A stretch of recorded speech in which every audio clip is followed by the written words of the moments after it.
नमस्कार दोस्तों। पैसा, पावर और धोखा, जब ये तीनों चीज़ एक साथ मिलती है तो जन्म लेती है एक ऐसी कहानी जो अपने को भी दुश्मन बना देती है।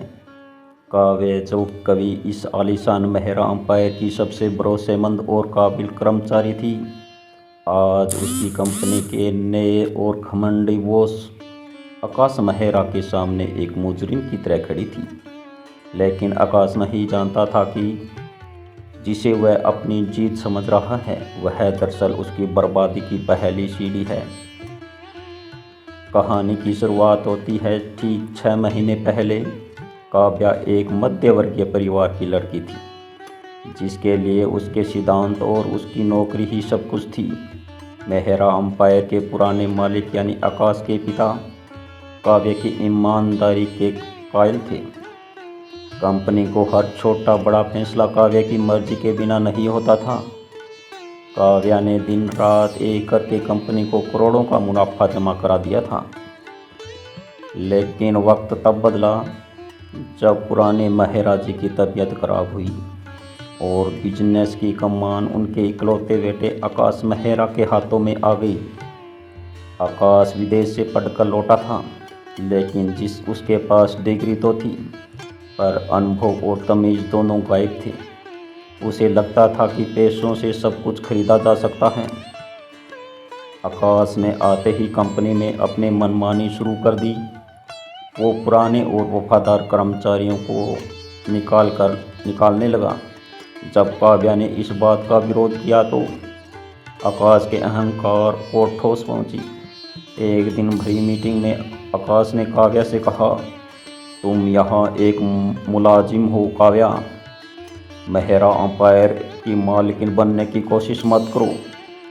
काव्या ने शांति से जवाब दिया, सर मैं मालकिन नहीं, इस कंपनी की शुभ चिंतक हूँ और आपके यह फैसले कंपनी को ले डूबेंगे।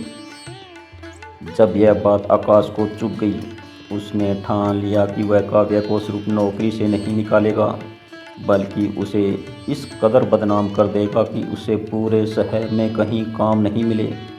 आकाश ने अपने कुछ खास लोगों के साथ मिलकर एक गहरी साजिश रची। कंपनी के अकाउंट से 50 लाख रुपए को गबन किया गया और सारे फर्जी दस्तावेज काव्या के लैपटॉप और केबिन में छुपा दिए गए। अगली सुबह जब काव्या हमेशा की तरह ऑफिस पहुंची तो वहां का नज़ारा बदला हुआ था। पुलिस कमिश्नर आकाश के केबिन में बैठे थे। आकाश सबके सामने चिल्लाकर कहा, मुझे नहीं पता था काव्या कि जिस पर मेरे डैड ने इतना भरोसा किया वो अंदर ही अंदर कंपनी को खोखला कर रही थी। 50 लाख रुपए का फ्रॉड किया है तुमने। काव्या के पैरों तले ज़मीन खिसक गई। जिसने लाखों मिन्नतें की, अपनी बेगुनाही के सबूत देने चाहे, लेकिन साजिश इतनी पक्की थी कि पुलिस ने उसे हिरासत में ले लिया। ऑफिस के लोग जो कल तक काव्या को मैडम मैडम कहते हुए थकते नहीं थे, आज उस पर उंगली उठा रहे थे। आकाश के चेहरे पर एक कुटिल मुस्कान थी। उसने काव्या के कान के पास जाकर धीरे से कहा था ना मुझसे पंगा मत लो, अब भुगतो। काव्या को जेल हो गई।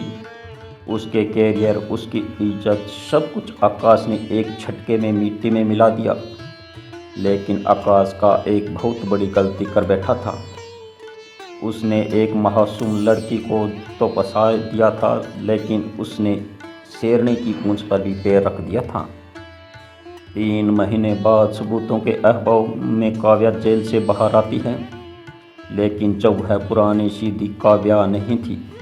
उसकी आंखों में आंसू नहीं बल्कि आकाश को बर्बाद करने का एक खौफनाक इरादा था। काव्या ने ठान लिया था कि वह आकाश से उसके हर एक एकड़ी, उसका पैसा और उसका घमंड सब कुछ छीन लेगी। लेकिन काव्या यह बदला कैसे लेगी? क्या वह कोई नया भेष बदलकर आकाश की ज़िंदगी में वापस आएगी या फिर आकाश की कंपनी में किसी बड़े पद पर बैठकर उसे बर्बाद करेगी?